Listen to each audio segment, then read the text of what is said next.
Okay, we're live. There we go. We're live. Hello, everybody. Right, that was a bloody ball ache to do. um, so we're live. We've got the viewer count up, which is good. Yeah, I think we're good to go. Happy days. Hope you're all keeping well. Um, this stream is basically, I just wanted to jump on tonight to discuss Tottenham's latest transfer targets, the news, the arrivals that are coming to the club, just anything to do with football, to be honest, just because we have a look at some transfer rumours that's been going on. If anyone does jump on and take a look at this stream, then please, make yourself aware, say hello. If you're new to the channel, subscribe. Follow me on Twitter. My Twitter handle is at Jordan Pomeroy00. So come and say hello there. Yeah, we'll jump in. It looks like we've already got a viewer, which is good. But I just wanted to talk about Tottenham's current transfer dealings because in the last couple of days, things have started to happen. Does look like Fabio Paratici's finally got his arse into gear. Obviously, Paratici's our new director of football that's come over from Juventus. So yeah, I just wanted to discuss what's happened. So when was it? I think it was on Saturday or Sunday. The arrival of Pierluigi Gallini took place, who is the Italian goalkeeper from Atalanta. Loan to buy deal.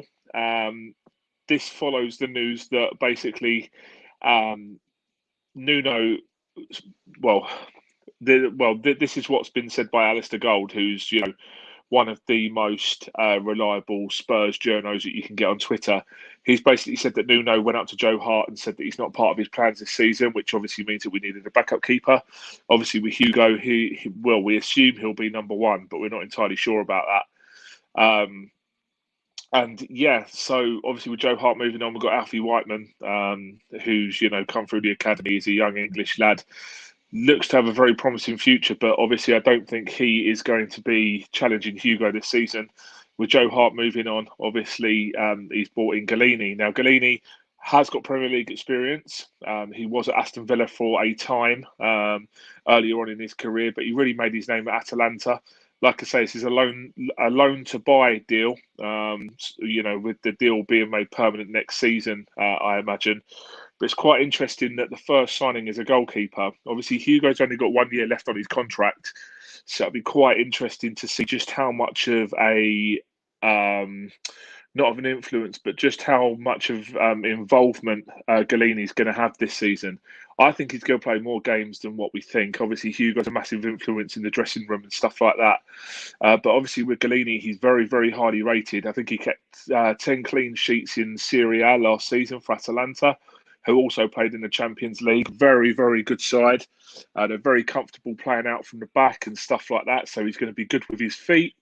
And yeah, I just find it quite interesting that could potentially be our long-term goalkeeping target moving forward. So not goalkeeping target, goalkeeper in general moving forward. So yeah, so that was the first transfer through the door. And then news broke pretty quickly on Monday, I believe it was. Yeah, was it yesterday? Yeah, it was. I think it was yesterday. I've lost track of all days, to be fair. But Fabrizio Romano and a couple of other Italian journalists and a couple of other Spanish journos and stuff like that broke the news earlier on last week that a deal had been agreed for Spurs to sign a very, very promising Spanish youngster, Brian Gil. If you say it in a Spanish accent, Brian Hill, or whatever he says his name is on Instagram. So he has come. A deal has been made to get him now. Very, very highly rated. Sevilla did not want to lose him whatsoever. However, a deal has been struck. Paratiki managed to get a deal struck to get. I'm going to call him Gil, Gil from The Simpsons. But deal has been struck to get Brian Gill from Sevilla in a part exchange deal with Eric Lamela and some upfront cash as well. It's rumoured to be around 18 million euros plus Eric Lamela, I believe. So, if I'm being honest with you, I don't know too much about Brian Gill. I do watch quite a bit of Spanish football. He was on loan at Eibar last season, who got relegated, but he is very, very highly rated. There has been a lot of talk about this guy. People like David Cartilage, who's a very, very reliable Spanish journo, was basically saying that, he's one of the top 5 most exciting young players in Europe. Proper winger. He excels in one-on-one battles and stuff like that. So, for us to get him in, it does seem to be quite a coup, which I'm obviously really, really pleased about, managing to get someone like that. It's really good that we've managed to, it's not good that we've managed to offload Lamela, but I think Lamela's time at the club was up, wasn't it? He, despite being at the club for 10 years, he was a bit of a bit part player. Injuries had a big impact on that as well, I think.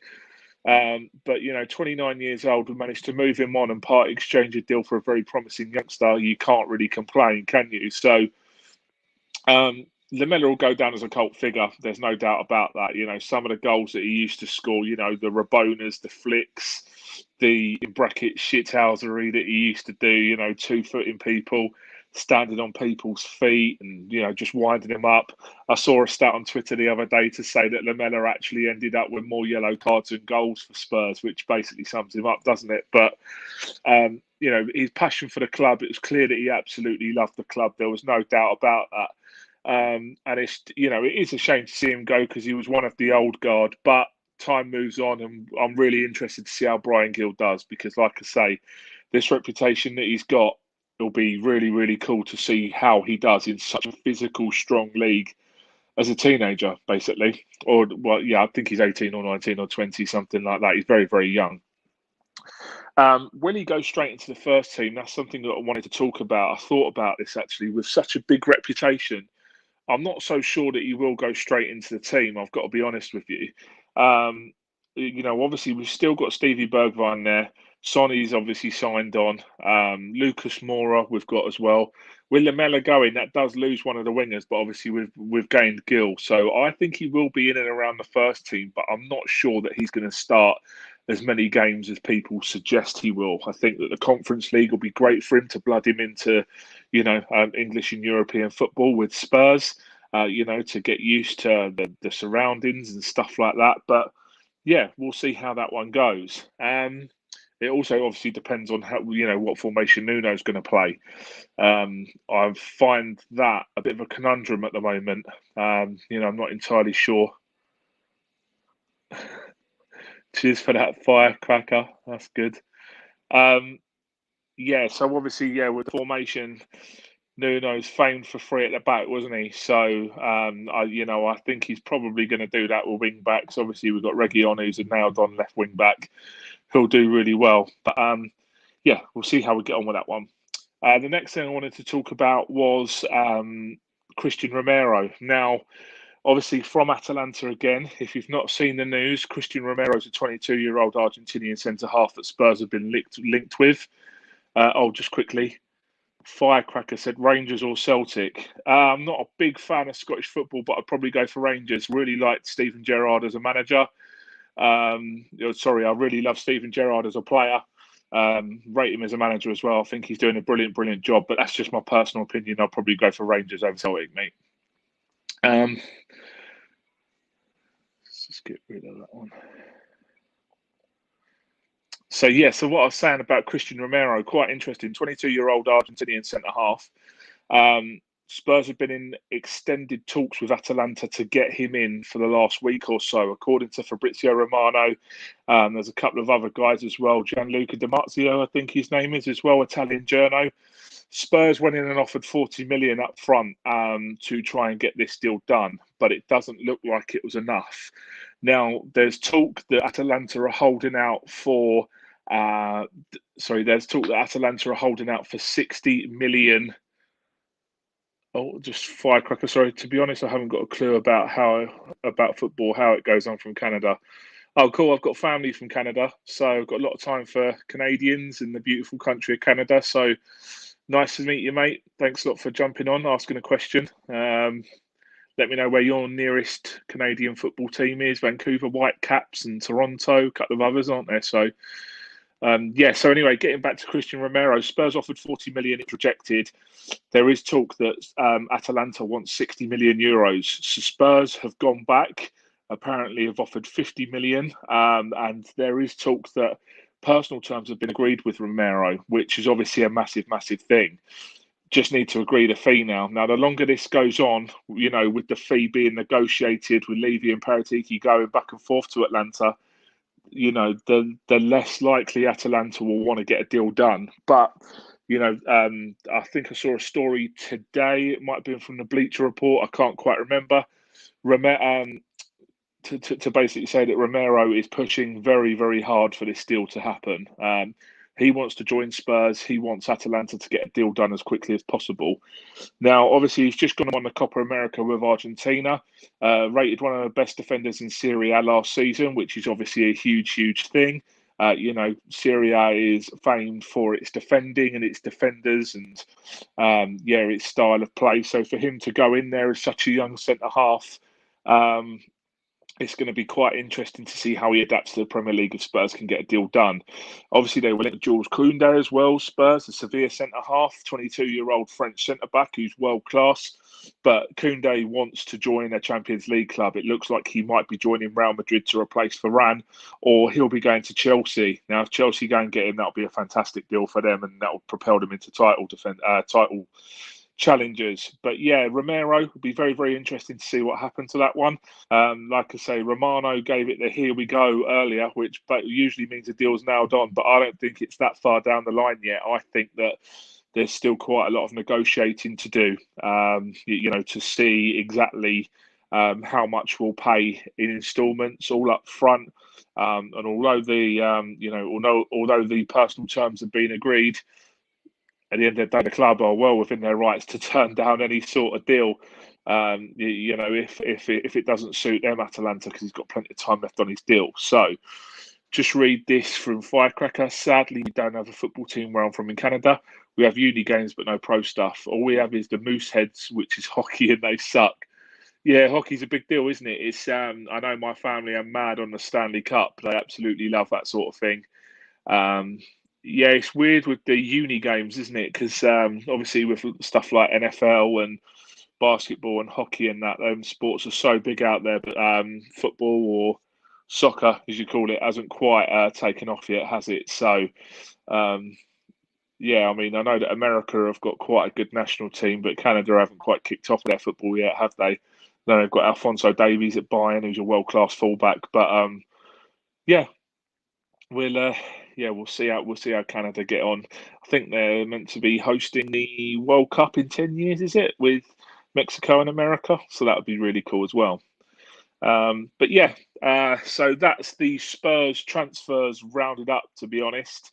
So obviously we've got Galini and Brian Gill through the door, and that centre half, it does definitely look like Spurs are pushing to try and get Romero. But whether that deal can be done, I think it will eventually be done. I think that Spurs will pay the money necessary to get that deal done. But obviously it's going to cost the best part of 50, 60 million euros, which, obviously frees up the question, is he using the Harry Kane money, to try and get this done? Because obviously it's going to be a huge deal. So, yeah. Just having a look here. Firecracker again. Who has the best football player? Ireland, Scotland, England, or Wales? We have a national team, but they ain't good. But the women are good. So who has the best football players? To be honest, Wales have produced some good players over the last couple of years, but I think that in terms of who produces the biggest number of players, it's got to be England. Just simply because so much money has been invested in youth academies and promoting development and, just developing young lads from a very, very young age and young girls from a very young age. But if we're talking about senior men's football players, definitely England. You only have to look at how well they did in the Euros to know that there's a really good crop of players coming through at the moment for that England national team. And yeah, I mean, it doesn't help that, Scotland are quite a small nation. They have produced some good players recently, like Scott McTominay, Andrew Robertson, Kieran Tierney, players like that. But England produced the biggest number of big players. So, yeah, cheers for that question, mate. So the next thing I wanted to talk about was Rafael Varane at Manchester United. Now, in the last hour or so, Manchester United have agreed a fee with Real Madrid to sign Rafael Varane. Obviously, 4 times Champions League winner, World Cup winner. He was in the World Team of the Year in 2018. He's won a La Liga title. He is absolutely world class. He's a fantastic defender. And Man United have agreed a fee of around 45 million quid to bring him into Old Trafford. Now, just wanted to pass comment on this because there's a couple of things that I thought of when when the news was first broken earlier on today. Firstly, I'm excited to see a player of that caliber come into the Premier League. Like I say, he is a world-class defender, and to see him, strutting his stuff for a team in England will only be good for the league, and it'll be interesting to see how he gets on because he is of an excellent pedigree. He's obviously been at a big club before, and yeah, obviously we want them players in the Prem. The second thing I thought is that this ramps up the pressure on Ole Gunnar Solskjaer to basically deliver trophies now because in the space of one summer, he's gone out and he's signed Jadon Sancho and Rafael Varane, who are two of the best players in their positions in the world. He's gone and signed this new 4-year contract extension, Ole Gunnar Solskjaer, and he hasn't won a trophy yet during his time at Man United. Now, he's been financially backed again, and he has got to win something this season. It's as simple as that. Obviously, they got to Europa League final last season, lost on penalties, which was obviously unlucky. Didn't really challenge in the league at all. They've not really challenged in the Premier League whatsoever over the last few years with him in charge. But he kind of has no excuses now, to be honest. Obviously, Sancho's world class as well. Varane is world class in his position, albeit he has been shaky in the Champions League and at Real Madrid for the last couple of years. So I'm really excited to see how Varane does and to see how Manchester United do with these two new signings, which is really going to pump the pressure on Ole. I still think if you were to ask me whether I think Man United will win the Premier League, I don't think they're going to win it. I think they're still a little bit short in midfield. We'll move on to Pogba in a minute. But I think that, as well, I think that they're missing out on a striker as well. Obviously, Cavani is a very, very good striker, but he's, 34 years old now, I think. He's played a lot of football in them tired legs. I don't know if he could be, leading the line for Man United in a Champions League and title push in the same season for a full season. Obviously, they've got Greenwood as well. Greenwood's a frighteningly good talent, but obviously he was hot and cold last season as well. He was a little bit, what would you call it? Not inconsistent, but he did drift in and out of games. And, he's not guaranteed 20, 30 goals a season at the moment. So I think they need a striker and I think they need a central defensive midfielder. Now, move on to Pogba.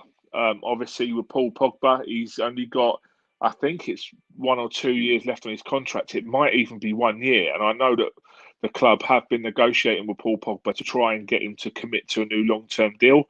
He's already one of the highest paid players at the club. I think that when he joined from Juventus, he's on about 250 grand a week. Obviously, they signed him for, 93 million quid a few years ago. Has he justified that in a Man United shirt? No, I don't think he has. For a midfielder of that quality, you should be bossing games. You should be dragging your team through games, and I don't think he's done that for Man United. He's a completely different player when he plays for France, and he's got N'Golo Kante and Adrien Rabiot next to him. But it does look like Man United want to keep him because there's still, a lot that he can do in a shirt. He's still young. I think he's only 28, 29. So he's still got plenty of time to prove his worth. But it doesn't look like he wants to sign this new contract. Apparently, he wants parity with players like David De Gea, who's on 350 grand a week, which is absolutely mental in its own right. But there has been the what would you call it? The rumours going around that PSG are about to imminently make a bid for him. Now, obviously, that's going to be quite interesting as to A, whether Man United accept a bid for him, and B, whether the player wants to go. I personally think that if a bid did come in, Pogba would go. Obviously, going back to France, going back to Paris, the country of his birth, he won the World Cup with them and stuff like that. He would obviously, I think he would love to be in a team that has so many world-class players around him. You only have to have a look at what they've signed this season. Hakimi, Donnarumma, Sergio Ramos, Gini Wijnaldum. Absolutely outrageous squad that PSG have got there, and they'll be one of the favourites for the Champions League. But all comes down to Man United again. Do they want to try and keep him for another season? Try and negotiate a deal with him and get a deal done later on in the campaign, or do they risk losing him on a free? If I was Man United, I would look at the overall picture and I would think, well, if he's being a little bit difficult about about agreeing a new deal, has he really guaranteed? Not has he guaranteed? Has he earned the right to be on 350 grand a week? No, I personally don't think he has. So, yeah, it'll be very, very interesting to see what happens with Pogba this summer. I think that PSG probably will test the waters and try and get him on a little bit of a cheeky one on a very reduced deal, and test Man United resolve just to see what happens there. Just going back to Firecracker's question, I have 3 teams for the World Cup: Scotland, Iceland, and Poland. The Japanese did the Poles dirty when they just ran around with the ball with no passes. Not sure what you're on about there, mate. To be fair with you, I'm not entirely sure. But yeah, obviously, if you've got any questions, let me know. Please get back to me. Let me know. I'm just going to go through a few gossip bits and pieces to discuss that. I've got my iPad in front of me.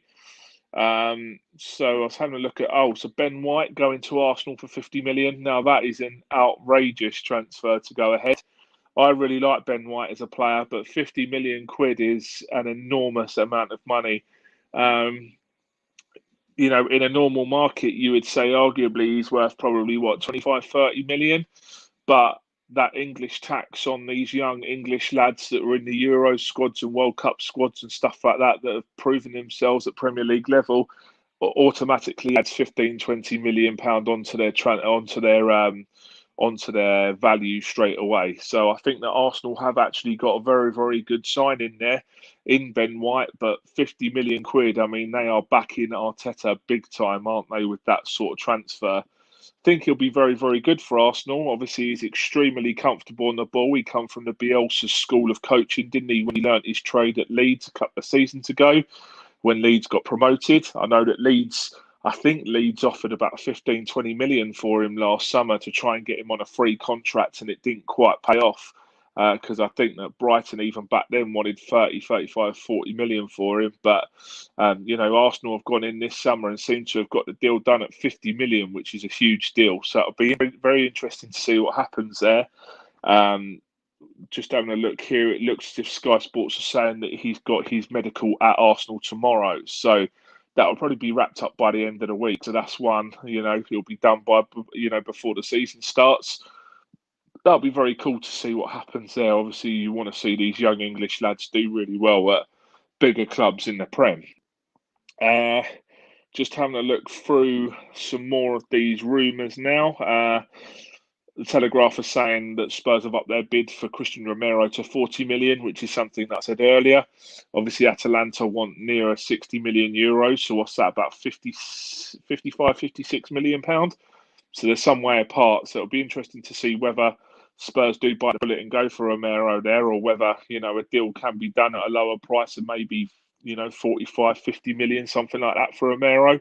I'd really like to see him at the club. I think that obviously with Toby Alderweireld going now, he was a fantastic servant for the club. But the time was right to move him on. Obviously, he was 31 years old or 32 years old, I think he was now.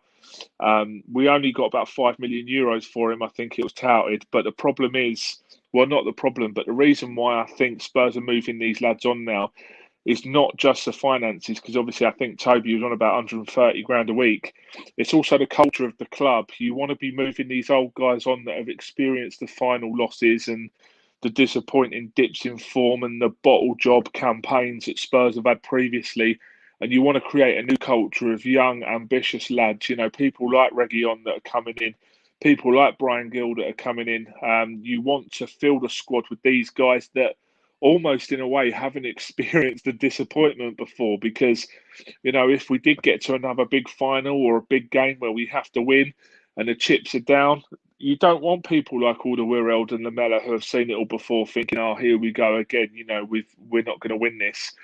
We need a new impetus at the club, and I think that's why Spurs are going for these young lads like Romero, who's just won the Copa America, and why they're moving on people like Alderweireld that have been there for 7-8 years to change that culture in the club, which I completely understand. So. It'll be very interesting to see just how exactly Spurs do with this new crop of players and a new manager that's moving forward. I personally think it's a really, really good thing. I think it's the right way to do it. But you've got to be careful not to spend too much money on these players just because they fit a profile. At the end of the day, we'll see if it's the right way of doing it.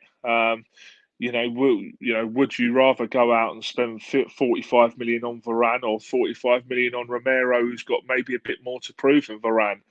Is Varane's motivation in it still? Well, don't get me wrong, I think he's still a world-class player, but, at Spurs' juncture, they need young, hungry guys, not World Cup winners and not Champions League winners, maybe. It's just my opinion, but, let me know if you agree with that or not. So I'm just going through a couple of other bits and bobs. There's a story here about Barcelona not being able to register their new players in time for the season as they still need to slash the budget by 200 million euros this season. Now, it's something that I've not actually discussed on the channel before, but my God, Barcelona are in a lot of trouble. If you don't follow the guy called the Swiss Ramble on Twitter, I would recommend that you do it. I think he's an ex-accountant or something like that who basically takes a deep dive into elite clubs' finances. And he ran a report, and there were several other financial reports recently that Barcelona are 1.4 billion euros in debt. That's billion euros in debt. They asked a lot of their senior players to take hefty pay cuts last season. You're looking at players like Frankie de Jong, who's on 380 grand a week, Griezmann, 700 grand a week, Messi, £1 million a week, Ousmane Dembele, 300 grand a week, Alba, 350 grand a week. They asked all these guys to take pay cuts, which they did actually do, and they managed to slash the wage budget from 647 million euros a season to 340 million euros a season. That's in 1 year on players alone that the club have been doing this. 647 million euros a season on wages. That's just absolutely insane how that club will run under Bartomeu. And they were just handing out deals left, right, and centre for these players. All the Catalan lads like PK, Alba, Sergio Roberto, they all got very, very good deals under Bartomeu, but now the club have got to try and find a way of paying for it, and simply they can't afford it. The money coming in does not match the money going out, and they're in big, big trouble. How do they even start to pay back 1.4 billion? Well, one way they've got to do it is by keeping Lionel Messi. They somehow have to keep him whilst asking him to take perhaps a 500,000 euro a week pay cut. Obviously, Messi's out of contract at the moment. Like I say, he was earning somewhere between 60 to 70 million euros a year on his Barcelona contract. What Juan Laporta, who is the Barcelona president, has been trying to do with Messi is offer him a 5-year contract. So obviously, what is he, 34 now? So take him up to when he retires, basically. Sorry. They've offered him a 5-year deal, but a heavily incentivized contract. So instead of the 1.1 million pound a year deal, a week deal, not even a year, a week, what they want to do is give him 500,000 euros a week, but then top that up with stuff called ambassadorial duty bonuses. And, like if they win the Champions League and all that sort of thing, try and bump his wages back up to what they could afford by doing it like that. But as of now, Messi's a free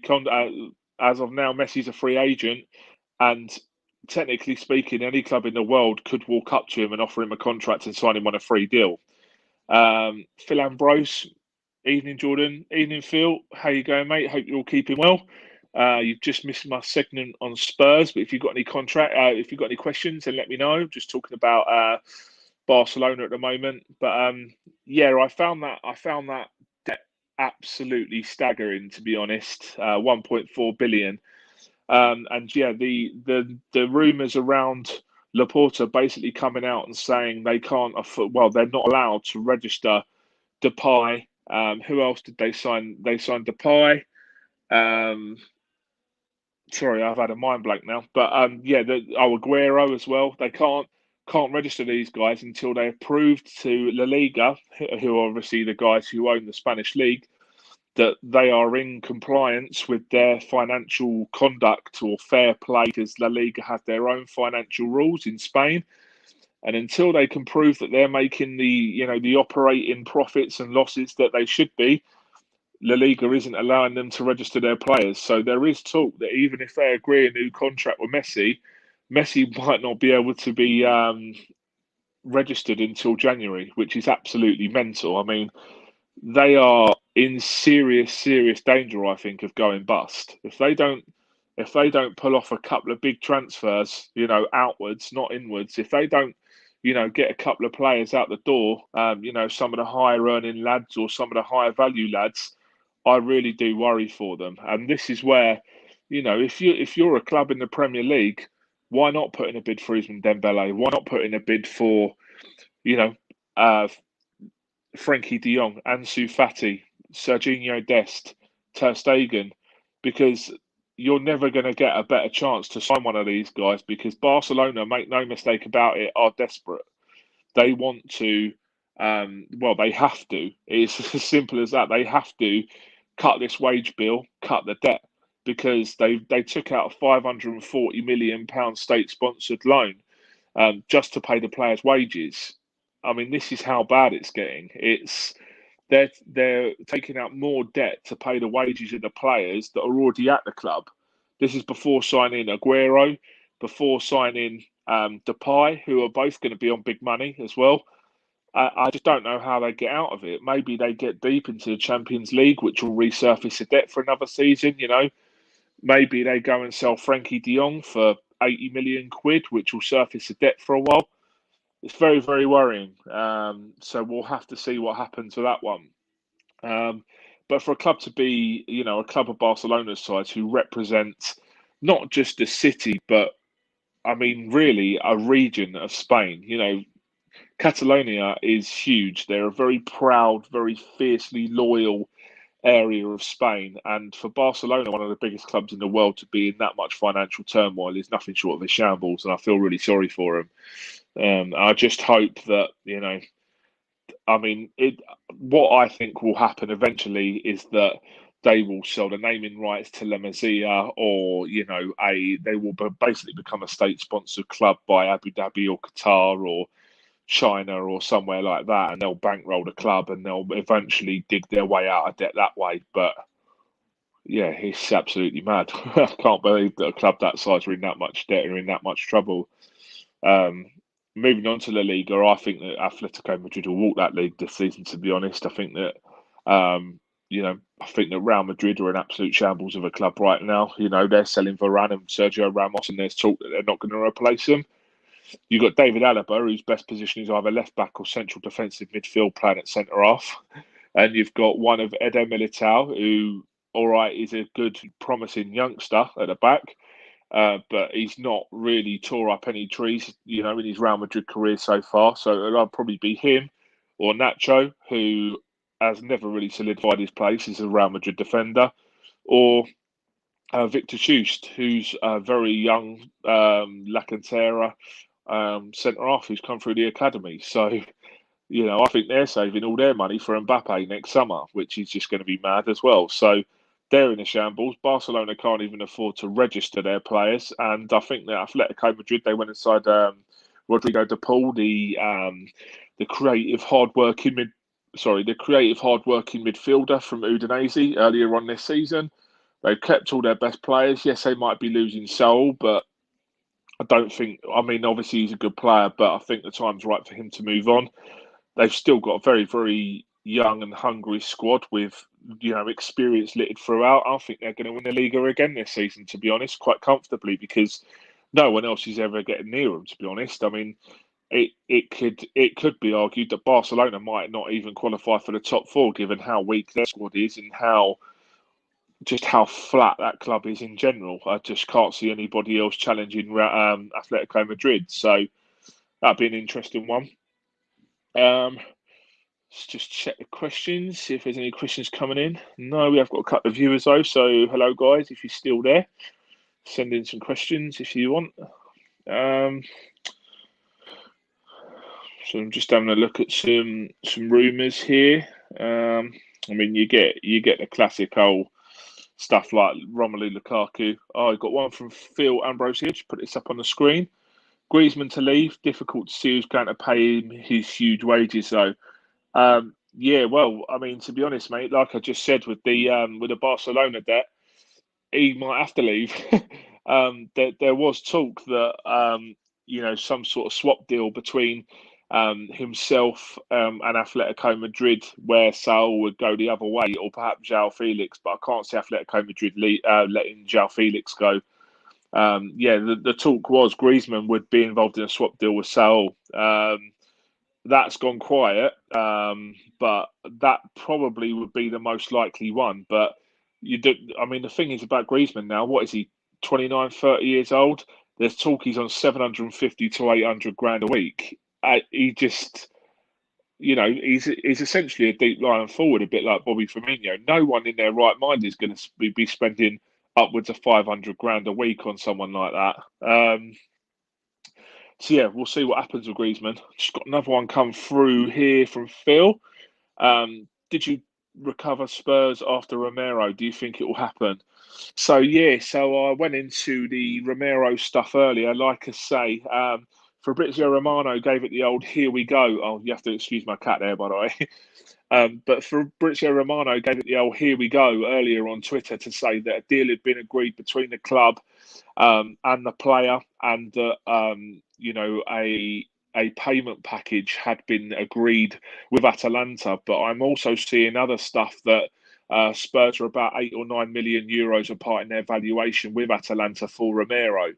I think Spurs have offered 40 million, but there is talk that Atalanta wants 60 million euros. Now, there's a big difference between them two figures. I think Spurs have got a figure in their head that they want to go to. I was reading the other day that basically the way that Paratiki works is that he will go after 3 or 4 different players for the same position, get to a certain level of the negotiations with all the players, and then make up his mind as to what player he then wants to progress with. I think that he definitely does want Romero. I think that Nuno is a fan of Romero as well. But at the end of the day, if Atalanta aren't budging from 60 million euros, then it's just not going to happen because, if no other centre halves go, and we've got no real outgoings as well, I think that 55, 60 million on a centre half at the moment for Spurs is just not possible. I reckon that eventually we'll either agree somewhere in the region of 50 to 55 million, which will be incentivised on bonuses and add-ons and stuff like that, or we'll move away and we'll go for someone like the Japanese centre-half Tomiyasu at not Atalanta. Where is he? Bologna, I believe. That the Takahiro Tomiyasu. He's the guy that's been linked with it as well. So, but I've also saw Nikola Milenkovic as well, who's a centre half. I think he's Serbian. Don't quote me on that, but I think that Milenkovic is also one of the other ones as well that's been linked with it. 15 million from Fiorentina. So I think I think there is definite movement in the background, but at the end of the day, every player's got his price, and if Atalanta wants 60 million for him and Spurs ain't willing to pay it, I believe he's going to have to pull a mad one again and try and twist their arm in a certain way, or we move on and, Paratiki goes for one of the other guys. So I'm interested to see what happens. To be fair, I hope we do sign this Romero because I actually think he's I've not seen too much of him, but he comes with a huge, huge reputation. He won the Copa America with Argentina, was voted one of the best centre-halves in Serie A last season for Atalanta. He's got Champions League experience. He's 21 years old, so he's young. He's good on the ball. He's quick. Got 10 clean sheets last season, like I say. I just think it'd be a real statement of intent if we did go out and get someone like that. I'd be really pleased if we did go and get him. But at the end of the day, we've only got the money we've got, and with the stadium being shut for 18 months and stuff like that, nobody's flush with cash, and Spurs are no exception, are they? So we can't afford to let other clubs take the piss out of us just because we're a Premier League club. End of the day, if the money's not there and we need to disperse what cash we have amongst 3 or 4 different players, then that's the way it's got to be. I'd rather we have enough money to spend on a centre half and a right back, rather than being made mugs out of and spending all of our budget on one centre half, and then we're short in midfield or we're short at full back later on in the season. So yeah, I think eventually Atalanta will probably cave in and accept somewhere around 45 to 50 million. But yeah, with the personal terms agreed, and there is talk that Romero's now pushing for this to happen. If he pushes it from his side as well, I think that'll be really good. It's also sad to see Toby go as well today, Phil. I don't know about you, but obviously he was an integral part of that team that got us to a Champions League final, and the consecutive top 4 league finishes, and he was so good under he was so good under Poch with his old Belgian teammate Jan Vertonghen next to him as well. It's a real shame to see that era end, but it's understandable that it's happened. Do you know what I mean? There needs to be a fresh impetus in the club with the players and the culture and stuff like that, and frees up a lot of wages, which is most needed as well, doesn't it? So yeah, I'm a little bad. However, it would have been sad to see him struggle as it got older. Yeah, I completely agree. Completely agree with you there. Like I say, he's been brilliant for us for years, but it's at that time now. He played under Poch towards the end. Nicholas Svensson, greetings from Sweden. Hi, Nicholas. Good evening. Hope you're keeping well, mate. Just covering. So like I say, I've just covered Christian Romero's proposed move to Spurs, Paul Pogba, Rafael Varane as well. So if you've got any questions, then jump on and let me know. I'll be happy to answer anything that you want me to give my opinion on at the end of the day, or you want to chat about. So yeah, so Phil, so about Toby, at the end of the day, I can't really blame the club for moving on. Got one from Nicholas here. Although he is Danish, I think it's a shame we didn't go for Anderson. Palace are getting a good defender for a bargain price. Yeah, it's strange what happened with Anderson, because I mean, all reports suggested that deal was pretty easy to tie up at the end, to be honest. I think Spurs had a clear run at him, but obviously with Spurs' new director of football, Fabio Paratici, or Paratici, you have to excuse my horrendous pronunciation there. But yeah, it looks as if we did have the option to buy him, but someone at the club decided against it in the end, and he's chosen to go to Palace. Now, whether that's Palace have put their foot on the accelerator and got the deal done, or not, maybe offered him more money or more guarantees of playing time or something like that. Not entirely sure, but he impressed whilst he was on loan at Fulham last season. Obviously, I know Fulham got relegated, but he looked very, very comfortable in a team that were fighting relegation. He stood out. He looked good on the ball. He's obviously young. He was composed. He was quick.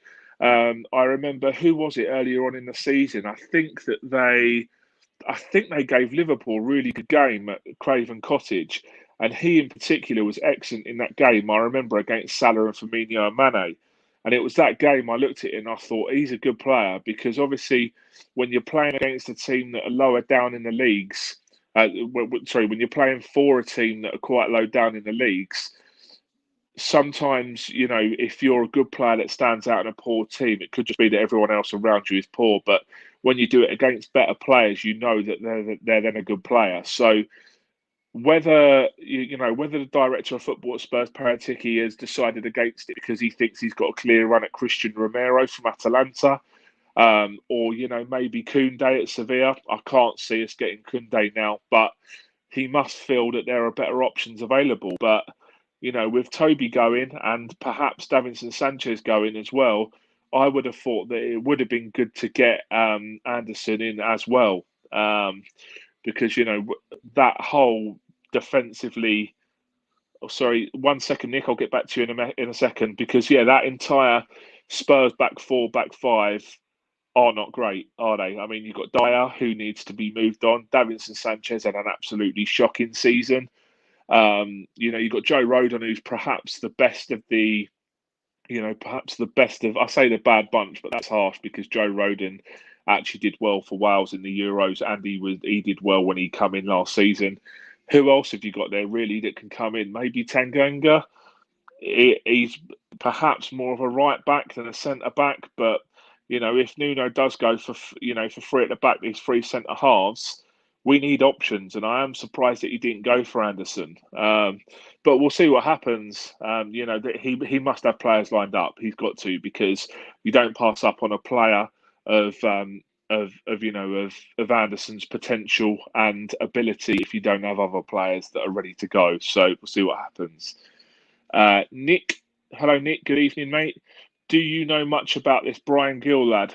So I was saying earlier on, I do watch quite a lot of La Liga TV and stuff like that. I know that he was on loan at Eibar last season. It's not a great barometer to judge him, to be honest. Obviously, as Eibar went down last season quite comfortably in the end. But everything that I've read about him and I've seen about him is that he is a proper, exciting, young, quick winger. I don't know if you're on Twitter, but have a look at what David Cartledge and Colin Miller said about him earlier on in the week. David Cartledge, in particular, who's a very, very well-connected Spanish journalist, called him one of the top 5 most promising youngsters in Europe, which is a very glowing endorsement. His main ability is his speed, his agility, and his ability to beat a player one-on-one. He's got excellent close control. He's rapid, quick, and if he squares you up one-on-one, he'll do you easily. Which is something that I think, are missing. I think that Lucas Moura is great for running in behind, but he never seems to be completely confident on the ball, Lucas. I think that Bergwijn promises a lot but delivers little. It's a shame that he's not really kicked on since he's joined from PSV, Bergwijn. I have seen talk that he might be going back to Ajax with a loan deal with a view to buying for 25 million next season, which will be a disaster of a signing if he goes back to Ajax. Not for Ajax, but for us, buying from the Eredivisie for 30 million and selling back to the Eredivisie for 25 million the season after. It just doesn't look like it's worked out for Bergwijn. But for Brian Gill, it will certainly be interesting to see what happens with that one. I'm really excited about it, I've got to be honest, especially that, we've managed to send a player the other way as well. We can only see what happens, whether he'll get enough game time to prove himself consistently in this first season. Because, if you look at his build and, his demeanour, he's quite a small lad. So he's going to get one hell of a shock when he plays people like when he plays, teams like Burnley away on, New Year's Eve. And, he's got James Tarkowski rattling his studs down him at 45 miles an hour in blistering rain or stuff. But it'll be a bit of a culture shock to him, but we've just got to give him time, give him plenty of the ball when he maybe plays in the Europa League or, cup games and stuff like that. Be really interesting to see how he does. Nick again, he looks like a little slight in build, but that isn't always the best barometer. Well, I completely agree, mate. Like I say, you only have to have a look at players such as, the obvious example is Lionel Messi. There's nothing of him. There's more meat on a chip with Lionel Messi, isn't there? But it's that ability to get away from a player, and also how durable you are as well. Because at the end of the day, he might get clattered about, and he might get studs raked down him every now and then and knocked about. But if he can get up and he can show the strong mental attitude and the strong determination to get back up and beat a player, a lot like what Jack Grealish does. He gets tackled and fouled all the time, but he gets up, has a go again. If he can do that, I don't see why his build will be an issue, to be honest. But obviously, you know, give him 5 games in the Premier League, and we'll soon see what he's made of. It'll be quite interesting to see what happens. To be fair, I'm really looking forward to watching him play, though. It'll be obviously he's got a huge reputation, but yeah, we'll see what happens. Sad to see Lamella go. Phil, there's not much of Modric, and that didn't affect him. Well, yeah, exactly. Like I say, it's all about the mentality there, isn't it? If you're clever on the ball and you can find the spaces and you can get away from people quickly, the other guys won't have time to rattle their studs through you, will they? So, yeah, I think a lot of it is down to football intelligence as well, isn't it? Knowing where to be. If you've got the technique and the skill to get away from players before they even put the boot in, you've got nothing to worry about. Obviously, the Premier is completely different, level of physicality and stuff to Spain. But make no mistake about it, Spain has still got their shithouses as well.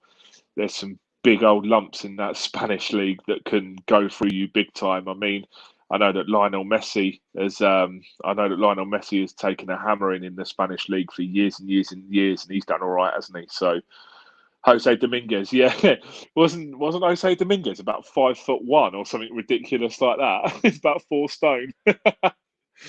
Yeah, he was a good player, to be fair, Jose Dominguez. But yeah, you don't have to be built like Eric Dyer to succeed in this league. Do you know what I mean? It's more and more of it in the Premier League is down to technique and your intelligence off the ball and your movement and stuff like that. So I think that across most academies in Europe now, you get taught to have 360 vision all around you and know where to be and beat the challenge and beat the press and all that sort of thing. So, if you're a promising youngster in Europe, you've got to have something about you. Do you know what I mean?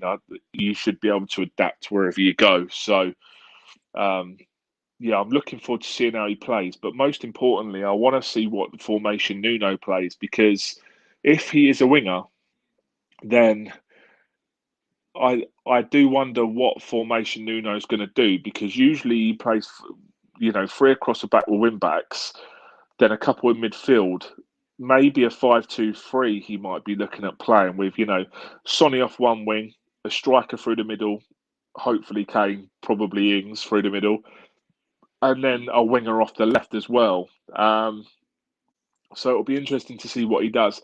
I think that by signing Brian Hill, I think he will be playing with wingers, because he did it with Wolves, didn't he? With Pedro Neto and who was the other one? Daniel Pedence and Adama Traore and players like that, didn't he? So if he does implement that at Spurs, he's got to play with wingers at the end of the day.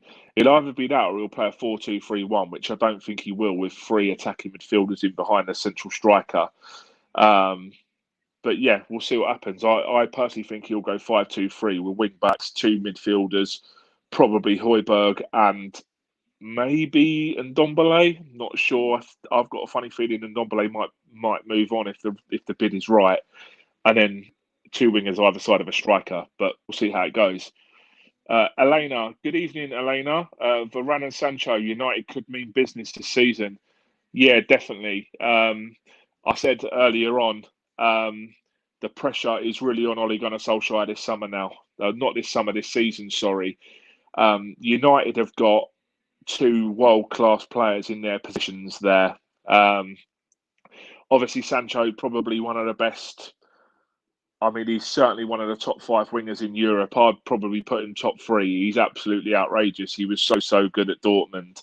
Can't wait to see how he does in the Premier League, because he will beat a player, he'll nutmeg you, he will go past you, he will score past you. He's absolutely brilliant. He oozes confidence, oozes skill, brilliant technique. Him and Haaland in the Bundesliga for Dortmund absolutely rip teams to shreds. And with Varane, don't get me wrong, I don't think that Lindelof is actually that bad of a defender, but by bringing Varane in, you are massively signalling your intention to go on a title challenge this season. Bloke's won 4 Champions Leagues. He's won a World Cup. He was in the World Team of the Year in 2018. He's played alongside one of the best centre-halves of all time in Sergio Ramos for, 10 years, something like that. he is the real deal. He was a bit shaky in the Champions League last season and the season before, but make no mistake about it, he's quick. He can get across the pitch. He's what, 6'1", 6'2", so he's going to win headers.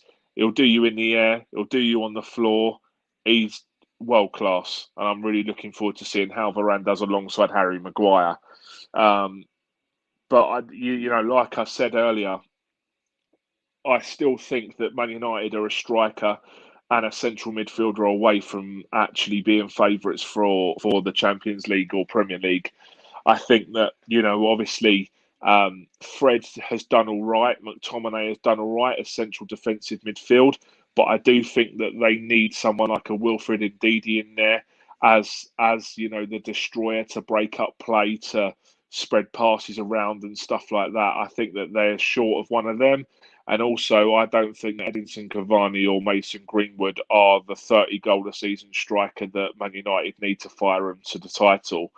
I think that they could go very deep in the Champions League because this sort of team with the counter-attack would be excellent in Europe against a lot of the big boys in Europe. I mean, they're a big boy himself, but that'll be really interesting as well. But yeah, pressure's on Solskjaer at the end of the day. Fans can't really criticise the Glazers now. They've gone out and spent, about 130, 140 million on players this summer, on two world-class players as well. The owners can only do so much. So it'll be very, very interesting to see what happens. Personally, I think anything other than a top four finish and a title challenge late into the season, if they don't do that, it'll be a failure for Man United and for Solskjaer. And I think Solskjaer would be under big pressure if he doesn't do that this season. I think that giving Solskjaer that contract in the summer, the contract extension, is a bit of a surprise, to be honest, because it kind of puts more pressure on him than's necessary. Because if they were, if, say, for example, they got off to an absolute stinker, Man United, and they're ninth, I don't know, say 10 games in, they're ninth, the pressure's going to be on him massively because he's been given these players, he's signed this new deal, and he's proven that he can't do it with the players of a certain calibre. Whereas if he didn't sign this deal, maybe the pressure would be off him a little bit less. But it's just my opinion anyway. Personally, I think he's got to win something this season, Solskjaer, because Man United are an absolute juggernaut of a club. Just goes to show, despite not winning the Premier League for, 10, 12 years, something like that, they go out and they pluck Jadon Sancho from Borussia Dortmund, the best winger in the Bundesliga, and Rafael Varane from the Liga, the best centre-half. So they've still got that pulling power. Don't worry about that. It's frightening, really. What else is there? Any other questions coming through at the moment? No, we're good for questions, I think. So there's a story here about Juventus keen to sell Aaron Ramsey this summer. I saw a couple of Spurs fans on Twitter saying that they'd be up for signing Aaron Ramsey, and I thought that was quite an interesting one because, personally, I've always liked Aaron Ramsey as a player. I think he's brilliant technically. He's a very, very clever player. I think that he gets goals. I think in the Premier League for Arsenal, he was excellent for years and years and years, despite having his leg obliterated in that tackle when he was a young kid. But would I have him at Spurs? I mean, obviously, putting the pettiness aside that he used to play for Arsenal, if I remember correctly, he's on about 400 grand a week there, isn't he? Because they signed him on a free. Paratici signed him on a free at Juventus, and they gave him that bumper deal. Of course, Juventus were famous for it at the time. Personally, I don't know if he would be worth an outlay of 250 a week. Be interested to know what people think about that one, because obviously he's not really settled in Italy, in Turin, for Juventus. It does look like he's going to move on, and there are only a certain number of teams that could probably A, afford him, and B, that he would want to go to. Whether Spurs would be a club that Aaron Ramsey would want to go to, I'm not entirely sure, but thought it was an interesting one that some Spurs fans were entertaining possibly the idea of him coming. So yeah, that'd be that'd certainly be an eye opener. Not quite Sol Campbell levels, but it would be quite interesting to see what happens to that one. Just having a look, a couple of other bits and bobs that are here. Oh yeah, John Terry has left Aston Villa, hasn't he? That's quite an interesting one as well. Obviously, he's been the assistant manager at Villa for 3 seasons now, I think it is, under Dean Smith. Obviously, him and Dean Smith led Villa to promotion via the playoff final last 2 seasons ago, 3 seasons ago now, I think it was. They've gone from strength to strength, and obviously John Terry got his UEFA Pro license and stuff like that. So he can be a football. He can go into a first team coach or a head coach role wherever he wanted, and it does look like he might. You don't leave the club unless you've got a job lined up. I think he might be going to Swansea because Steve Cooper left Swansea. Steve Cooper got them to successive playoff semi-finals and a final in which they lost to Brentford last season. And there's talk that Terry is going to be taking the Swansea job. So it'd be quite interesting to see him get his foot on the managerial ladder. Of course, it'll inevitably lead to the Chelsea job eventually because, Lampard did it with Derby and John Terry will definitely do it, probably when Thomas Tuchel goes. That's his first step in. I think that's a good job for John Terry to take. Swansea are a nice team, ex-Premier League, play good football and stuff like that. So be curious to keep an eye on that Championship season this season to see exactly how he does if he does get the job there. I've got to be honest with you, I fancy one of the yo-yo clubs to probably come straight back up, either Fulham or West Brom. Fulham have got Fulham have got Marco Silva. If you remember him, he's the ex-Portuguese Everton manager, Watford manager. He's gone in there. He didn't have a job since he left Everton, which was a couple of years ago. So he's obviously been waiting for another English job. And West Brom have got Valerian Ismail, who was the old Barnsley manager. He was a central midfielder for Werder Bremen, a couple of others as well. He's a very, very good manager. He got Barnsley to the playoffs last season with quite a few young English lads in that side playing good football. So, they've kept players like Mateus Pereira and a couple of others. So you would have to say that probably Fulham or West Brom will go up from that league automatically, I reckon, which is no surprise because, they're up and down more times than a yo-yo, aren't they, them two, which is a bit boring. But if you're a fan, I suppose it keeps it interesting, doesn't it? No more questions coming through, so I'll carry on with the transfer rumours here. Let's have a look.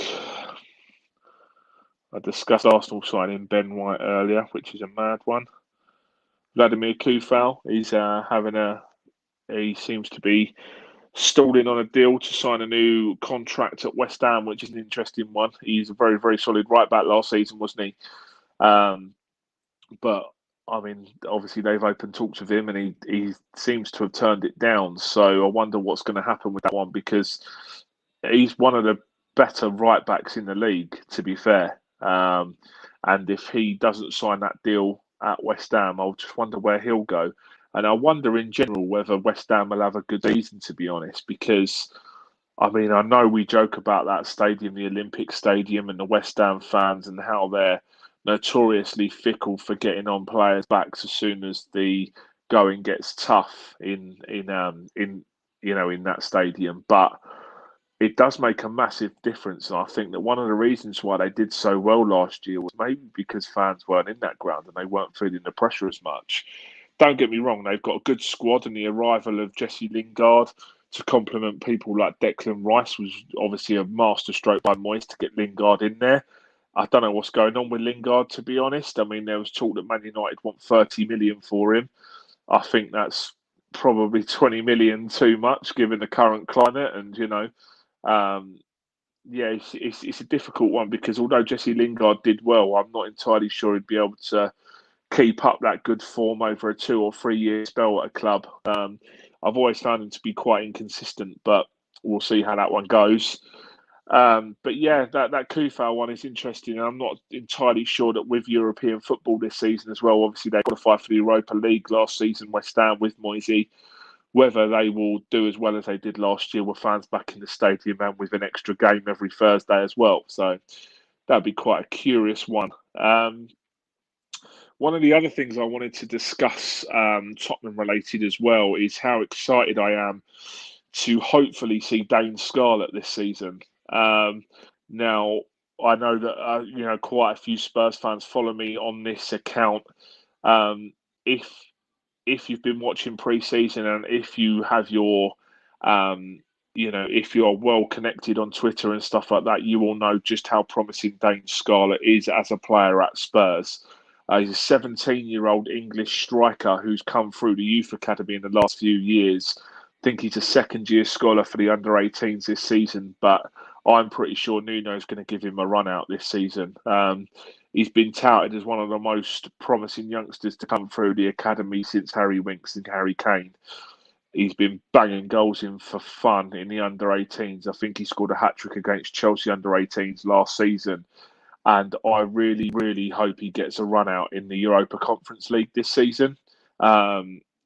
He's quick, he's dynamic, he's quite, not slight build, but he's quite, what would you say? He's quite agile and he's quite athletic in the way that he runs and gets past players. He can jink quickly and stuff like that. I really hope he gets a run out in the Conference League because both Maurizio Pochettino and Jose Mourinho have spoken very, very highly of him. I think that in one of the Roma press conferences the other day, Jose Mourinho was saying that he's a frightening talent, and that if he's, if he's, maturing the way that he's supposed to be, and if he's developing properly the way he should be through that Spurs academy, then it's Harry Kane's natural successor right in the academy under our noses. So I really hope he gets game time. He took his goal against Leyton Orient in our first pre-season friendly really, really well the other day. Just reminds me of Jermaine Defoe, the way that, he can get away from a player and he's lethal finishing and his confidence and just everything about him. I just really, really hope that he gets game time, especially in the Conference League against some of these teams this season. I think it'll be the perfect opportunity for him to go out and show what he's all about. Because, if and when we do lose Harry Kane, there is talk that, there's players like Danny Ings and stuff like that that will be coming in to, that will be coming in to replace Kane. But if he makes his breakthrough this season, Dane Scarlett at 17, 18 years old, we've potentially got a striker there for the next 12, 13, 14 years that we could tie down that could score goals because I really do think he is that good. We'll see what happens. I just thought I'd put my thoughts out there about Dane Scarlett and we'll see what happens with him. Excuse me. I will be releasing. Sorry, just sitting up here. I will be releasing my. I'll just turn the light on as well. Okay, Google, turn on the living room light.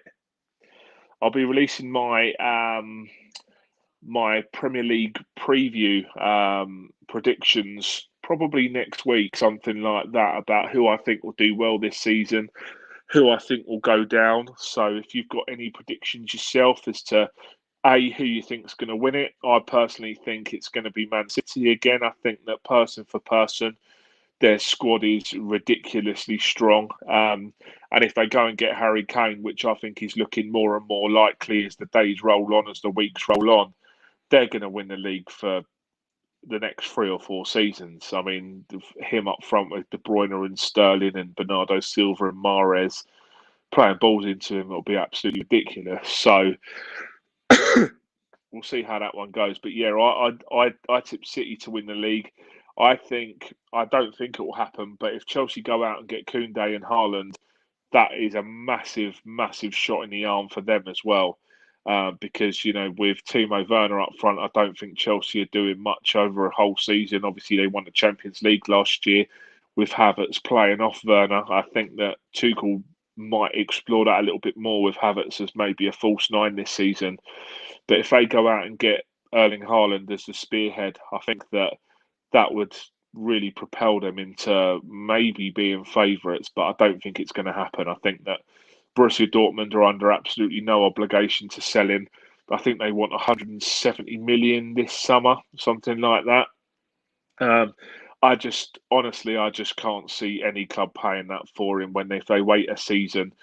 Um, Erling Haaland's 75 million euro release clause kicks in, and then there'll be an almighty scramble for him next year. So, I just can't see them getting him, to be honest. I think Liverpool actually are regressing a little bit. They probably need one or two players extra. Um, I think that Bobby Firmino is definitely due an upgrade. I think they could do a lot better than him, and I also think that they're lacking a little bit in midfield as well. Obviously, their defence, they've gone out and got Ibrahima Konate from RB Leipzig, who's an excellent signing. He's solid, he's quick, he's strong, he's a very, very good centre half, and him and Dio Upamecano, who went to Bayern Munich, they were an excellent centre half partnership, and they complemented each other really well. So I think Liverpool did really well. I think they signed him for 35 million in the end, something like that. But I still think they're short at the end of the day. I think that obviously at fullback they're solid. Verge is coming back, which is a huge thing. But yeah, I just think a striker and a midfielder, a little bit like Man United, is where they're lacking there. Obviously, United we've spoken about quite a lot. Um, as for Spurs, where they'll finish this season, it's a difficult one because I see so many fans on Twitter that are so negative about Spurs this season. I really don't know how it's going to go. Obviously, we've had that Mourinho hangover from, the way that players reacted to his training and his style of football. Apparently, there is talk that Ryan Mason and Nuno were shocked at how, the training regime didn't include too much actual work on fitness and they were expected to go to the gym after their training sessions and not as part of training sessions and stuff like that. And, quite a lot of the training that they did was quite outdated and they missed Maurizio Pochettino's style of work. So obviously, with a manager in there now who's obviously not slagging Mourinho off, but Nuno, he's been around the Premier League for a lot longer. He's got more modern ideas around fitness and training with the ball and stuff like that. I think we might surprise a few. And if at boardroom level, Paratici moves on a couple of the lads that have, you know, been around the negative culture of the club, and we bring in fresh ideas and stuff like that, we could make a push for top six. I think top four is a little bit out of our remit at the moment, but obviously a lot of it is down to whether we can get Harry Kane to commit. I think it's very unlikely, and if we lose him, then who we replace him with will be very important because I would personally like to see us try and get someone like Lautaro Martinez from Inter Milan, but without Champions League football, that ain't happening at the end of the day.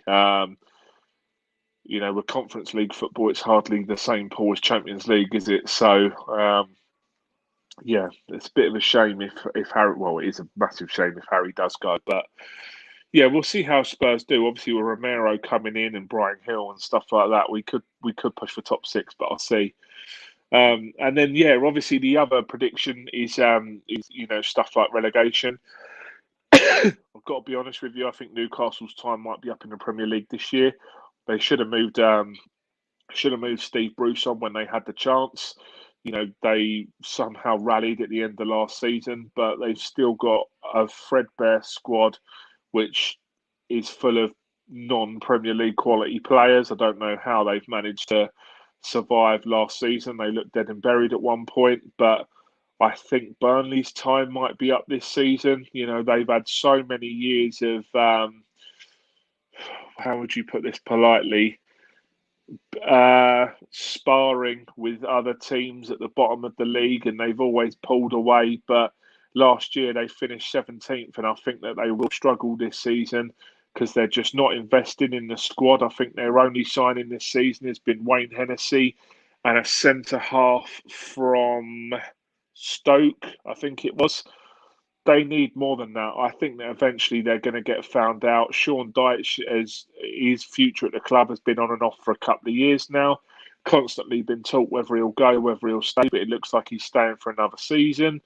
I think they'll struggle. So that's, I think Brighton will be okay. I think they'll play their way out of trouble. I really, really like Graham Potter as a manager. I think that he's going to go on to do big things, but they do need to be careful. They need to go and get a striker because I'm not sure that Neil Maupay is enough. And obviously, you've got the promoted sides. Watford haven't signed anyone of note. They've still got Troy Deeney up front, Isaac Success, and players like that. They've got João Pedro, who's going to be an interesting watch this year. He's very, very highly rated. I think they signed him from Fluminense, was it, in Brazil? I think so. Didn't really do anything in the season they went down, but of course they'll struggle again because their model is very much bought on bringing players into the Pozzo group and moving them around and trying to find the best ones for the Premier League. So I think they'll struggle. I think Brentford might actually surprise a few. Everybody's putting Brentford to go straight back down, but they've got a proven goal scorer up front in Ivan Toney, and the signing of Christopher Ayer from Celtic is a very, very good signing. I think that for the way that Thomas Frank wants to play, Christopher Ayer is a very good player. He's a ball-playing centre-half / centre midfielder. Usually plays at the back, though, for Celtic, I believe. He's Norwegian. I think he's 21, 22, something like that. For them, they spent quite big money on him. I think it was 13, 14 million pounds. So it'll be interesting to see how they get on. But I think that with Brian and Mbeumo and players like that, I think they might upset a few. They're a very good side, Brentford, and they use the whole Moneyball analysis technique to sign players, and they only sign players which they know will perform in the system that Thomas Frank plays. It's really, really interesting. There's some videos on YouTube about the way that they operate and stuff like that. I would highly recommend checking them out. I think that Thomas Frank's a very good manager. He did a couple of talks on on a channel called the Coach's Voice. I would highly recommend you go and check them out because he knows what he's doing, and the club in general, although they're not the biggest club in London, far from it, they are doing things the right way. And even when they lost the playoff final last season to Fulham, they didn't panic. They kept their players. They signed, even when they lost Ollie Watkins, they went and signed Ivan Toney from Peterborough for not huge money. Obviously, it was big money for championship clubs, but I really like the way they do things, and I actually think they'll do all right. I think they might surprise a few. Something come through from Phil here. Interesting to see how Wolves do post Nuno. Lage is an unknown quantity. Yeah, Wolves are an interesting one because understandably, they fell off a cliff with Nuno last season, didn't they? I think that the loss of Jimenez and Jota absolutely crippled them, didn't it? It was like taking their legs away. It was, obviously Jimenez, you couldn't really foresee it, but, obviously with the Jorge Mendes agent link there with the Portuguese players that they get in, it's very, very difficult to see how they will do because I think they dropped 30 million on that Andre Silva, didn't they? The teenage striker from Porto, who come with a massive. He come with a huge reputation, but he just couldn't hack it in the Premier League. He looked like a boy amongst men, didn't he? But with this Bruno Lage, you'll have to excuse my pronunciation. I'm interested to see how he gets on because he was previously at Benfica, and I think he actually did a very good job at Benfica before, they brought back Jorge Jesus. So, yeah, at the end of the day, he's just one of these that's done his trade in Portugal. That Portuguese link has obviously now got in the job. But Wolves make me laugh. They've just lost Rui Patricio, the goalkeeper, who's gone to Roma with Jose Mourinho. The moment that they lose a keeper, they go and sign another Portuguese keeper. So it's almost like, if you're any other nationality, you're almost like an outsider. You've got to feel for the lads like Connor Cody and stuff like that, because although it's, at an English club, they must feel like they're playing for Benfica or Porto or someone like that. But I really, really like their front three. I think that obviously Jimenez is a really good player, but I'm not sure how he'll do after his injury. Neto's a really good player, really, really lightning quick, agile and stuff like that. They got Daniel Pedence as well that they signed for Olympiacos. I think he's a really good player as well. And the one I'm really looking forward to seeing is Francisco Trincao that they signed on loan from Barcelona. He they signed Barcelona signed him from Braga when he was a teenager, and he's a really highly rated player. Left-footed winger, can play attacking mid as well. He's got really, really good technique and stuff like that. I'm really looking forward to seeing how he does in the Premier League because these Portuguese lads, Portugal have got a knack of developing really good players, and if they are coming over to the Prem, albeit for a team that are basically playing Portugal's colours anyway, I'm quite interested to see how they do. But complete, they could either go one or two ways. They'll either compete for a top 8, top 6 finish, Wolves, or it could all fall apart. Now Nuno ain't there, and they could finish 14th, 15th. It really is tricky to predict. Question here from Phil: would you have taken Connor Cody? Well, I know Nuno would. Nuno absolutely loves him, doesn't he? But I do just wonder if um, Connor Cody, his level is Wolves. I know that sounds really harsh. I really like Connor Cody as a player, but I do wonder if he'd be able to cut it with his playing style at a higher up club because, I think he definitely needs to play in a defensive three. And we kind of have players that are very similar to him already. And, someone like Eric Dyer reminds me a lot of Connor Cody in the fact that, he's competent on the ball. He's an organizer. He's determined. He's I'd say he's like Eric Dyer in being solid defensively. Dyer has been solid defensively for Spurs. But I don't know if I would take Connor Cody, to be fair. I think that there are better options out there than him. But that's not to take anything away from him as a player. I really like him, and apparently his character and his attitude and his influence in the dressing room is massive because obviously he was one of the 26-man squad for the England Euros squad, and loads of players were saying what a brilliant influence he was on the squad. Despite him not playing a single minute, he come out and he was like, it was the best 6 weeks of my life, of my football career, stuff like that. And I think that that's arguably as important to have around the squad to maintain, like positive attitude and stuff like that. So, yeah, to answer your question, I probably wouldn't have taken him, but I do like him as a player.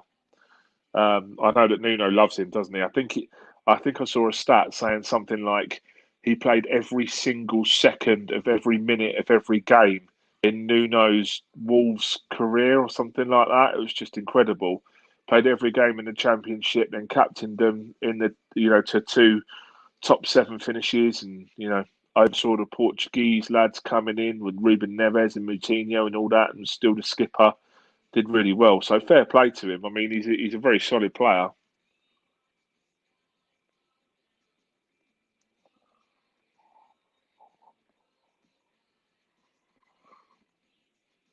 So it looks like Man United signed Varane for 34 million in the end. You've got to say that's a good deal for 34 million to sign a player Rafael Varane's quality. That's a really, really good. That's a really good signing. I just worry. Well, I don't worry, but I do wonder how much they threw at him contract wise because there was some talk on Twitter that they doubled his wages and he was on 180 grand a week at Real Madrid. So if that's true, he's going to be on 350, 360 a week, which is big. That's big. Um, you talk about Barcelona's wage bill. That was what 360 million a year. I bet Man United ain't far off that. If you have a look at their you have a look at their squad. You go through that squad. Probably every single player is probably on 150 grand a week in that team. I remember they gave Brandon Williams, the third choice left back, something like 100 grand a week. Which is mad. You know what I mean? But I suppose when you make the money that Man United do, you can afford to pay for around 350 grand a week. Do you know what I mean? Yeah.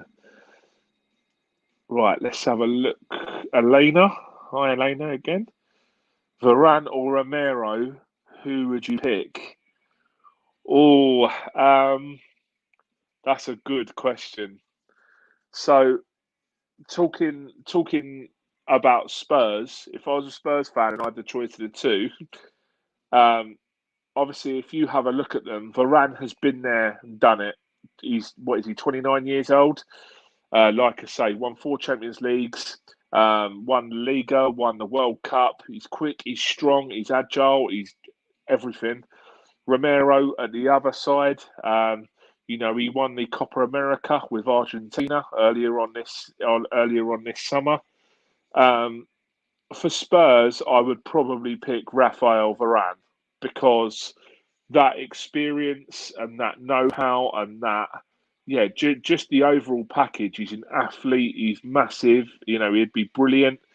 Um, I think I'd probably pick him purely because Romero is a little bit of an unknown quantity, isn't he? Obviously, he's had, a good season at Atalanta. A league which, suits defensive football and stuff like that. I think that Spurs would benefit massively from someone like Rafael Varane. Now, if you're talking about Man United as well, obviously fits the profile of the club, Rafael Varane. I completely understand why they've gone and got him because alongside Maguire, that'll be on paper, it should be an absolutely brilliant partnership. Nothing should be getting past them two because Maguire is. And I mean, when they first signed him for 85 million, I thought they were absolutely mental. But actually, you have a look at what he brings to the national team and to that club. He is a leader. He's good with his feet. He's commanding. He's fit. I kind of understand why Man United paid it now, to be honest, because he's just come on leaps and bounds. But yeah, I think Varane or Romero, I'll probably go for Varane. But Romero, I think, has got a very good career in front of him, and I'm looking forward to seeing how he does at Spurs. If Levy opens up his HSBC banking app and decides to transfer the money into Atalanta. Phil or Koundé. Oh, bloody hell. Um, so I really, really, really like Jules Koundé. I think he's going to be the next superstar centre half, to be fair. He's rapid, quick. He's good on the ball. He's played in a Sevilla team, which have cleaned up, in Europe over the last couple of years. I just think that Koundé has got it all. And I think he's only 22, 23 years old as well. But again, out of the three, I think that when you look at Varane, he is genuinely world class. And I probably would go for him over the other two, just simply because he has that aura about him. You know what I mean? If you were to reel off the top 5 defenders, centre halves in the world right now, would he be in there? He probably would, wouldn't he? Any doubts about his height? Yeah, I saw this earlier. He's 5'11", isn't he? Which for a centre half isn't massive, to be honest. But I mean, yes, maybe you would need to have a tall centre half next to him to help out at set pieces and stuff like that. But I think that his other attributes more than make up for his height because, he has got a spring in him. He does win his fair share of headers. He's excellent technically for, when he tackles and, when he gets forward and stuff like that. I think he is a brilliant, brilliant defender. And he's another one of these from Monchi's school of scouting, isn't he? I think they picked him up from, in fact, where did they pick him up from? I think it was, let's have a look. Hang on. Jules Koundé. I really hope he doesn't go to Chelsea. Let's have a look. Where did they sign him from? Yes, they signed him from Bordeaux. So, do you know what I mean? Monchi is a genius at that. He'll go out, he'll go to the French league, and he'll pluck these players out of nowhere for hardly any money. I mean, there's talk that Koundé is going to go for 40, 50 million this summer. How much did they sign him for? You can guarantee it's probably what? 5, 10 million at the most. He's a genius at it. But yeah, I wouldn't worry too much about Koundé's height. He's done all right with what he's been given so far. So I just hope he doesn't go Chelsea. Sorry to all the Chelsea fans, whoever watches this, but as a Spurs fan, I really hope he doesn't go there because he is very, very, very, very good, and he's one of the reasons why they went and won the Europa League 2 seasons ago under Lopetegui. But yeah. It's exciting for Man United. Very exciting. It's I think Varane is excellent. So yeah. So Any other questions from anyone, or are we all good? I do wonder how much money Al Duhail have offered Toby, because Toby didn't long ago sign his contract, did he? With the contract extension at Spurs, did he? I think he was on, what was it, about 120, 130 grand a week. Question here from Phil: what did you think of the Nuno appointment? Right, this is so. The way I look at it, I'm pleased with Nuno. The moment he left Spurs, I thought, yeah, I'd take. Sorry, the moment he left Wolves, I thought, yeah, I'd take him at Spurs. I think he's done a good job at Wolves. He got on playing really good football. I remember a few seasons ago when they did the double over Man City, they beat him at the Etihad playing those wing backs. He got, players like Ruben Neves and João Moutinho and Adama Traore and Matt Doherty playing the football of their lives. I think he's a very, very good manager. People, Spurs fans were going on about, but he doesn't play very attacking football. I think he does. I think he does play attacking football. The reason why it all fell apart at Wolves for him last season was because what I said.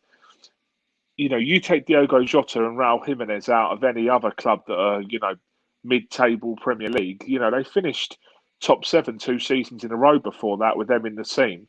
You rip the heart out of that side, of course they're going to struggle and put it down to an 18-year-old Portuguese striker who's never played in the Premier League. The problem that I had with appointing Nuno is that we had, what was it, 6 weeks of, excuse my language, bollocks regarding Spurs are in advanced talks with Fonseca, Spurs are in advanced talks with Gattuso, Spurs are in advanced talks with Maurizio Sarri. And then Alistair Gold goes on Jack Pittbrook and a couple of the others on Twitter, go and drop the news that we were then in advanced talks with Antonio Conte. And I think that when you dangle a manager like Antonio Conte in front of Spurs fans, anyone after that is then going to be a downgrade. Do you know what I mean? It's not disappointing. I think it's just reality that Antonio Conte is a better manager than Nuno Espirito Santo. Conte is fresh off the back of winning Serie A for the first time in 15 years with Inter Milan. With Lukaku up front, and he won the Premier League with Chelsea, and he's gone and done all this stuff. And Nuno's just finished 13th, 14th with Wolves, so of course it's going to feel a bit deflated when you go from one of the top 5 managers in the world to Nuno. But like I say, Nuno's a good manager, and I'm pleased with him. But comparatively, there is no comparison, is there? And also, as well, the stuff with Pochettino, the return as well. The story's breaking that he was pushing for an exit out of PSG. So, he wanted to come back to Spurs, and Spurs wanted him, and a 5-year deal with total control over the academy and transfers was promised, and all this. At the end of the day, I don't care who you are. If you're a Spurs fan and you see Spurs get linked with a return for Poch or going in for Conte on 15 million a year, you would have snapped their hands off, wouldn't you? At the end of the day, it's just what it is. But like I say, I think that it was just a bit underwhelming to end up with Nuno, but I still think Nuno will do a good job. It's just, all of that stuff before it kind of took the shine away from what would have been a good appointment. Because if Spurs would have just gone to Nuno at the beginning of the summer, offered him a contract and, snapped him up after Wolves, I think, the club would have looked, I think fans would have looked at it and gone, actually, Nuno's done an all right job at Wolves. He's a good manager. He's well thought of by the fans, plays good football, promotes youth, does all these things, took Wolves into Europe, stuff like that. But they just had to mess about and couldn't match Conte's, demands and stuff like this. And yeah, I don't know. But yeah, to answer your question, what did I think of it? I think he'll do all right, to be fair. I don't think he'll take us into the top 4, but I think he'll certainly build us back up again, and he'll right a lot of the wrongs that Mourinho did. So that's all you can ask, really, isn't it? Just play good football, promote some young English lads, and we'll see what happens. Nicholas Svensson. Hi, Nick again. The Conte link was a killer. I was glad it didn't happen. I know, mate. The moment that we were in talks with him, I was absolutely buzzing, to be fair. I mean, obviously there was the talk that he wanted 15, 20 million a season, but Mourinho was on 15 million a season and he took us backwards. I think that there are stark differences between paying Mourinho 15 million and paying Conte 15 million. Conte is, like I say, one of the top managers in world football right now, and he would have undoubtedly whipped this squad into shape. But I think he would have demanded a lot from the squad, and whether that would have rubbed off well on the players after 18 months of Mourinho ball, who was also very demanding but in different ways, don't know how it would have worked out. But I mean, I would have loved it to happen, but um, yeah, I think it was a mixture of Conte wanting his backroom staff and wanting this and wanting that. He's notoriously extremely demanding, isn't he? Of the board, and that's why he left Inter, because I think Inter said to him, "We need to cut the wage budget. You've got to take a pay cut. You've got to sell a load of players." I don't think he gets on very well with owners, and my God, could you have imagined him with Daniel Levy? It would have been fireworks, and I wouldn't have been surprised at all if he didn't last the season. But we'd have had to give it a go because that would have shown real ambition. But yeah, although Nuno's underwhelming, I think that he's saying all the right things about Tottenham's DNA and how he wants to promote the youth and play good football and stuff. So we'll see how it goes. We'll see how it goes at the end of the day. So I think I'm gonna end it there, ladies and gents. Obviously, it's been brilliant to talk to you all. So Nicholas, Phil, Elena. Nick, thanks all so much for getting involved tonight. Obviously, subscribe to the channel if you haven't already, and my social media, Twitter at Jordan Pomeroy00. I'll be doing a couple more of these, obviously, to just discuss football in general. So, yeah, follow me on there, and once the next one becomes available, I'll let you know when I go online. But hope you're all keeping safe, guys, and thanks a lot for getting involved. Enjoy the rest of your evening. I'll see you soon. Take care. See you later. Cheers.